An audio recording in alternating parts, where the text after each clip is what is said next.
Nah, tapi saya sudah biasa, saya bilang oke lah. Doa saya kan gini, paksakan kehendak-Mu dalam hidupku. Nah, jadi mau nurut enggak? Mau? Gampang apa susah? Saya sama istri saya datang. Ini anakku sudah pacaran 4 tahun, tapi bagaimana menurut kamu? Dan lusa dia harus pergi ke Australia. Jadi bagaimana? Waktu itu ya toh, jawabannya itu kan sudah kalau gini, mesti nih. Sama saya sama istri itu sudah lihat-lihatan gini.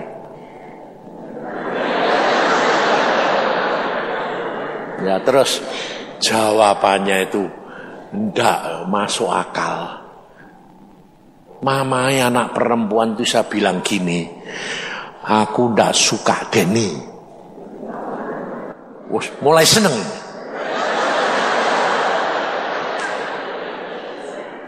Ada puji Tuhan. Tidak disukai kok malah puji Tuhan. Terus aku bilang, lah terus bagaimana? Lah kalau Denny pergi ke Australia beneran jadi pisah aja. Waduh, saya mendapatkan berkat itu mak kelomplok. Langsung saya ngomong, anak perempuan tuh, dengar jawaban mamahmu. Bukan aku yang tidak suka kamu.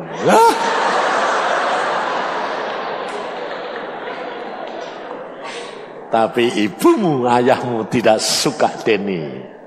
Pisah ya? Dia bilang. Tapi jangan dikira cuma gitu. Di balik itu, dia perempuan ini berkata apa? Lebih baik aku bunuh Denny daripada tidak menjadi milikku. Bayangkan.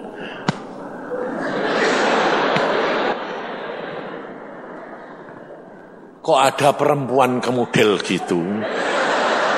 Itu perempuan wandewa namanya. Aduh, aku sampai. Itu pun Tuhannya udah ngasih tahu. Cuma pada waktu mau perpisahan dia mau ngantar ini Denny itu hatinya tobat. Halus tapi kok kaku. Pada waktu mau diantar Tuhan bilang, awas ada Yudas. Aku nggak ngerti sing jadi Yudas itu siapa. Wong Yudas itu laki-laki.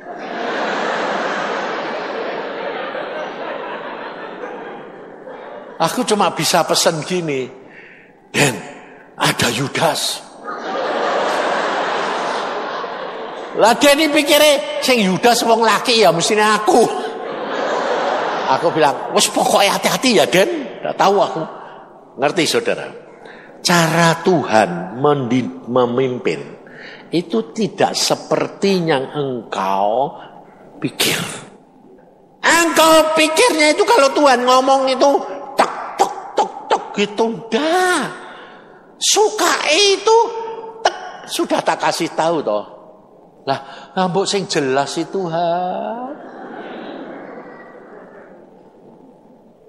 Ya toh.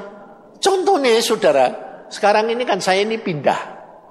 Saya tidak di Gatot Subroto lagi yang sudah saya tempati 34 tahun. Pindah. Pulang dari Amerika, pelayanan sama Iin Agung sama Denny semua itu capek masih jet lag. Saudara tahu? Dapat surat dari tentara. Dalam waktu 5 hari harus kosongkan rumah ini. Disita. Aku datang jet lag itu. Jangan dikira kalau aku hamba Tuhan terus bilang haleluya.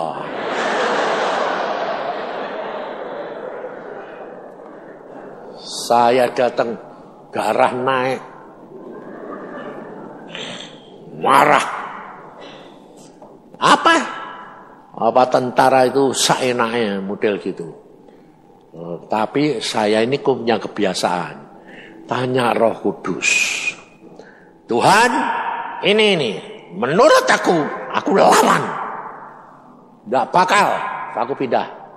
Kalau maksa langkai mayat saya. Bayangin saudara.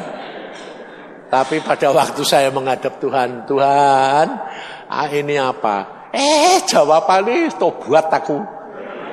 Pindahlah. Lah kok bela orang salah? Loh, pindah Tuhan. Iya. Habis itu, pindah mana Tuhan? Aku sudah sediakan. Dan gak ngomong sendiri sama saya. Ngomong sama Iin lagi. Tahu-tahu ya, Papa harus pindah. Tuhan sudah sediakan tempat. Di mana nih? Di sekitar Gatsu. Ya di mana sekitar Gatsu itu? Waktunya itu cuma 5 hari, 4 hari nih. Nggak tahu, Tuhan ya sudah siap. Ya siap. Tapi bagaimana? Nah, jadi jangan saudara kira itu kalau saya dekat sama Tuhan terus peka terus gini. Sami mawon. Sama kamu tetap nggak ngerti. Sehingga saya masih jet lag, masih keliangan itu besok keluar. Cari jalan. Cari di sekitar Gatsu. Nggak ketemu. Nggak ada rumah yang 2 tingkat gede. Terus buat persekutuan 200 orang atas. Bawah buat nggak ada. Pulang sampai rumah. Nggak ada, lemes saudara. Tapi lemes daging. Ini capeknya ini loh. Tapi secara roh enggak lemes tuh. Enggak ada Tuhan. Jawabannya apa? Ada. Lah dia ada mbok yang ngomong sih ya di jalan ini. Gampang toh? Nah, ya itu Tuhan enggak mau. Aku bilang, kowe itu memang sukai bikin gara-gara tenan. Lah sudah tahu kita ini terbatas, enggak bisa apa-apa. Kok ya enggak ngomong? Ngomong kok ya samar-samar. Ngerti saudara? Jadi jangan kira kamu sama aku itu beda. Banyak orang telepon apa? Pak Yusa kan dekat Tuhan. Dengar suara. Apa-apa diberitahu. Ya memang diberitahu. Tapi cara Nabi beritahu itu samar-samar. Ya tetap gak ngerti. Yang dibutuhkan apa? Sikap hati. Jangan cepat kecewa. Kalau seolah-olah Tuhan diam, jangan kecewa. Karena Tuhan sedang menunggu iman percayamu sampai di mana.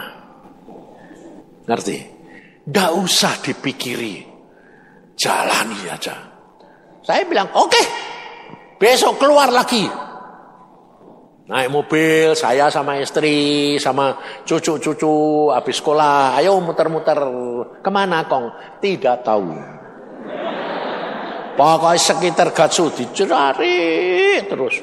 Sama keponakan saya, ayo turut cari. Ada Kong di sini, tapi harganya mahal. Sini. Enggak cocok, aku bilang. Lewat satu gang. Jalan Windu, ada rumah ditulisin tok, dijual atau disewakan. Tapi dari keluar, tidak kelihatan kalau itu bertingkat. Kelihatannya 1 tingkat. Waktu lewat, cucu saya AL, Rachel bilang ini yang umur 14 itu. Di sini Kong, kita tinggal. Bayangin, angkongnya diatur dia. Sampai tak tanyain, kamu kok bisa ngomong gitu tuh Tuhan ngomong? Enggak. Lah kok kamu ngomong gitu? Tidak tahu. dari hati keluar sejahtera. Mae bilang apa? Tidak mungkin. Ya memang tidak mungkin lihat model kayak gitu. Terus aku bilang, Tuhan, di sini gak ngomong lagi. Ya sudahlah, yuk kita tanya, cari brokernya. Teleponnya ditulis.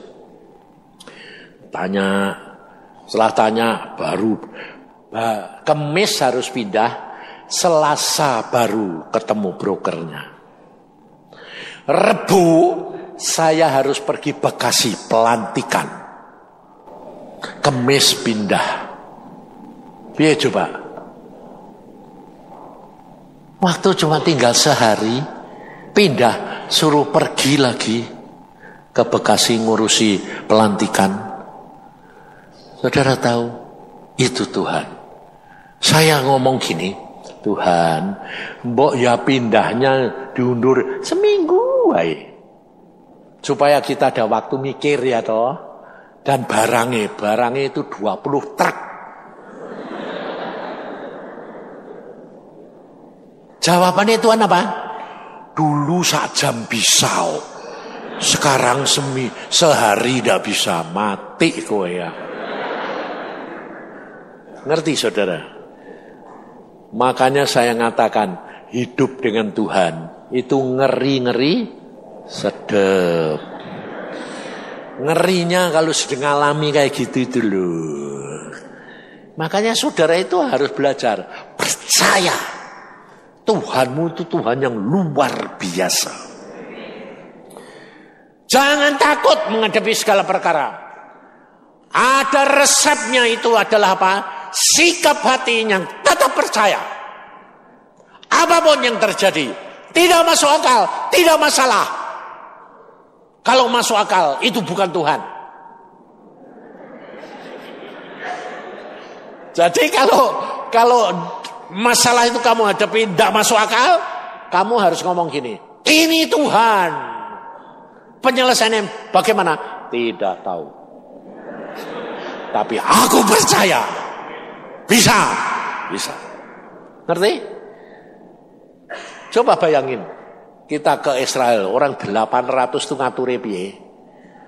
Makannya bagaimana? BC jentrek 15 bis. Wadah kata. Sampai orang Israel bilang gini, apa itu? Turis. Wush.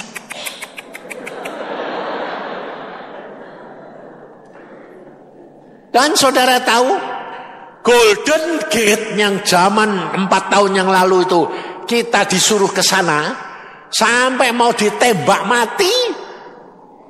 Naik gunung, nanik aja batuan, sampai nangis. Mau naik itu dia nangis gini loh. Dia bilang, Kosin, aku gak sanggup. Umurku ini sudah 60 lebih.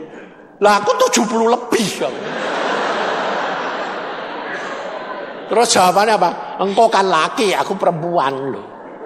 Di hadapan Tuhan tidak ada bedanya.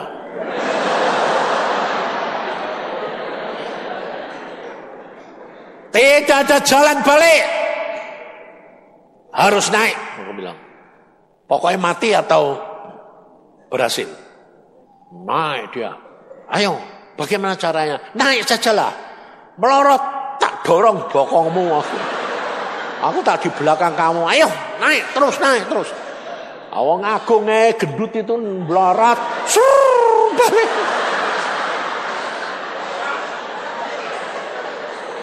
Bayangin Agung, Denny, gendut-gendut itu melorot. Yang gak melorot siapa? Iin.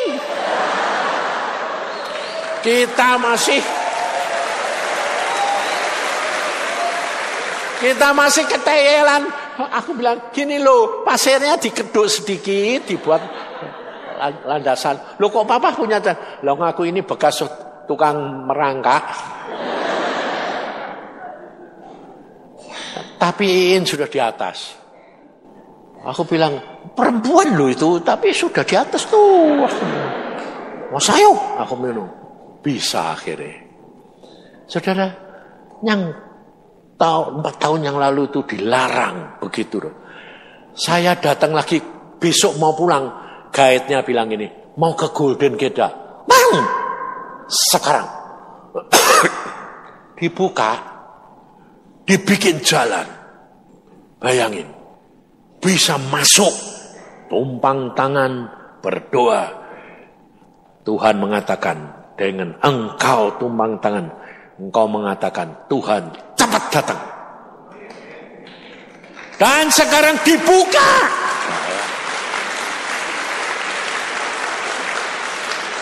Yang dulu kita orang 6 suruh numpang tangan supaya Tuhan cepat datang. Sekarang yang datang ratusan tumpang tangan.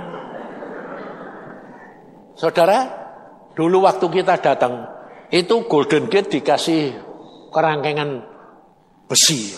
Sampai dijebol. Sekarang besi ini diganti pakai tombak lancip-lancip. Waduh, gede-gede. Gemboknya juga gede. Waduh, aku naik itu susahnya setengah mati. Apalagi ada cim-cim kesangkut lagi. Kesangkut di tengah-tengah antara. Bayangin. Aduh, aku bilang, aduh Tuhan. Sebagian bilang, aku enggak berani Pak. Ya betul, enggak berani. Wong perempuan, tombaknya kayak 1,5 meter. Yang satu ku kesangkut, maju dah bisa, mundur dah bisa. Bayangin, tombaknya kayak gitu. Aku bilang, Tuhan, ini kasihan toh, sudah sampai di sini ndak bisa masuk. Terus saya lihat-lihat di sebelah sana, anunya itu, besinya itu tidak begitu nempel. Tendangnya sisan. Aku dipegang, dulu Iin yang jebol pintunya, aku yang jebol sampingnya. Walah aku. Benar, tendang, buka, lewat situ, mutar sedikit. Habis itu Denny bawa 5 bis. Digotong sana semua. Lewat sana, sebagian meloncat, sebagian masuk sana. Bayangin saudara. Dan Tuhan berfirman, engkau yang dapat mempercepat kedatanganku.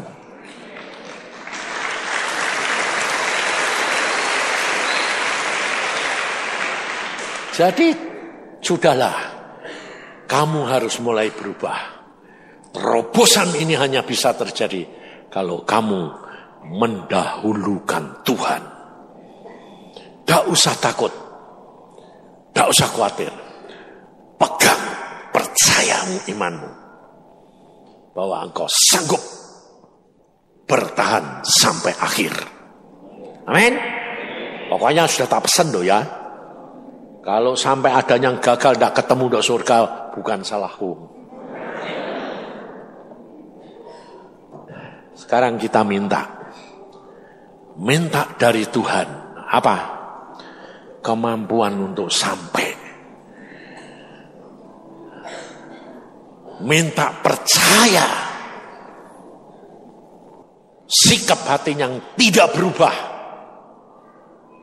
Itu yang dibutuhkan. Ayo In, naik sini In. Kasihan dong. Ini banyak perempuannya loh In.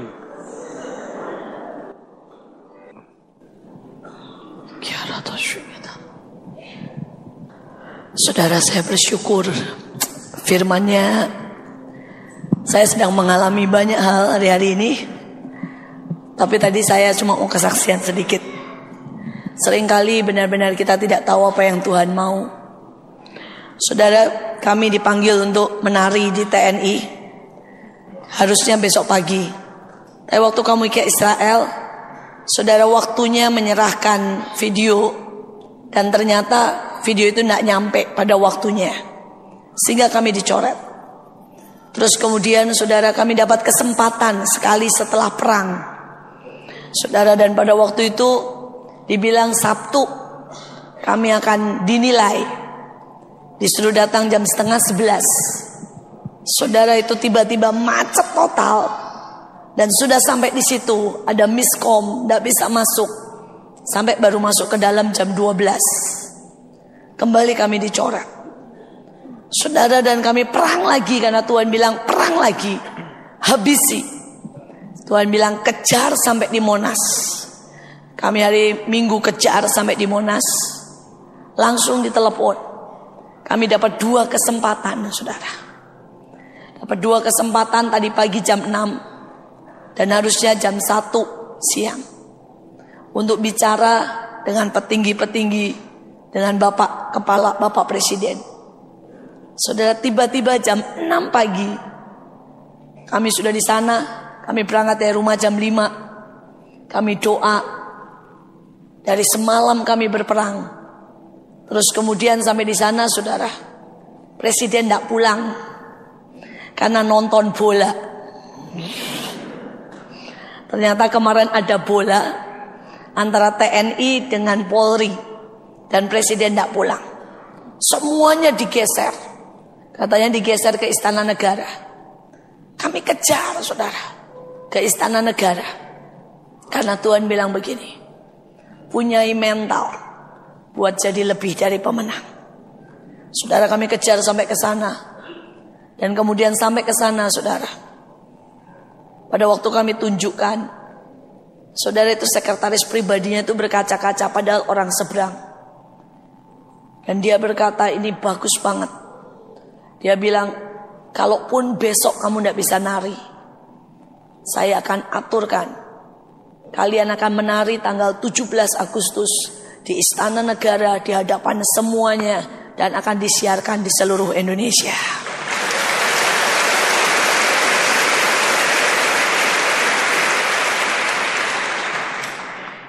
Saya sedang berpikir, Tuhan ini maunya apa sih? Itu sebenarnya. Maunya besok atau 17 Agustus? Maunya apa sih? Itu tahun depan. Saya juga pusing, saudara. Sejujurnya saya pusing. Tadi saya berdoa. Saya bilang, Tuhan, saya ini benar-benar tidak mudeng. Apa yang kau mau? Tapi Tuhan cuma ngomong begini. Aku sedang bawa engkau untuk punya mental. Terus berjuang. Tidak menyerah. Tidak bersungut-sungut. Walaupun kau tidak pernah mengerti apa yang sedang aku buat dan kerjakan. Sesungguhnya sampai hari ini, dari tadi semua anak nanya sama saya, Bu, jadinya bagaimana? Saya bilang tidak tahu. Saya bilang pokoknya kita tunggu. Jam 12 malam pun ada berita, kita berangkat. Tapi kalau misalnya tidak ada berita, ya sudah, tidur dengan tenang. Besok jam 8 kita kebaktian sama-sama lagi berdoa. Tapi pada waktu tadi saya duduk, tiba-tiba Tuhan ngomong begini. Kalau semua ini tidak aku buat, engkau tidak habiskan banyak hal. Saudara, hari-hari ini Tuhan buat yang ajaib. Saudara, sekali lagi saya mau berkata, ada sesuatu jalan yang sering kali kita tidak mengerti. Itu jalan seperti berputar. Tapi Tuhan berkata, aku sedang bawa setiap kalian ke next level. Aku sedang bawa kalian semua ke tingkat yang lebih besar. Jangan mengeluh apapun yang sedang terjadi. Hari-hari ini yang saudara kerjakan, tidak ada yang sia-sia. Tuhan bilang itu pelatihan buat setiap kita. Tuhan sedang paksa dengan caranya untuk bawa kita ke next level. Tuhan paksa kita. Mungkin saudara berkata, Tuhan tidak kuat. Tuhan bilang kuat, nak. Karena Tuhan sedang sediakan yang terbaik. Yang terbaik. Kita akan sembah Tuhan. Beriku hati penuh ketaatan. Waktunya sudah sangat singkat. Sebelum kedatangan Tuhan, semua rencananya harus genap. Sebelum kedatangan Tuhan, maka seluruh Indonesia dari ujung ke ujung harus dengar Injil. Sebelum kedatangan Tuhan, maka pemerintahan di setiap bidang baik di kesenian, pendidikan, ekonomi, politik. Akan ada Daniel-Daniel anak-anak Tuhan yang berkuasa. Untuk hal itu Tuhan butuh saudara dan saya. Tapi Tuhan butuh untuk mendidik. Tuhan butuh untuk bawa kita ke next level. Tuhan butuh kita untuk punya hati yang penuh dengan ketaatan. Tapi tidak hanya sekedar robot yang melakukan, tapi penuh dengan gairah. Saudara, hari-hari ini saya cuma tidur 3 jam. Hari-hari ini kami kejar apa yang Tuhan mau. Kami lakukan apa yang tidak masuk akal. Kami sedang berlari. Kami berkata, apapun Tuhan, kami mau punya hati yang penuh ketaatan.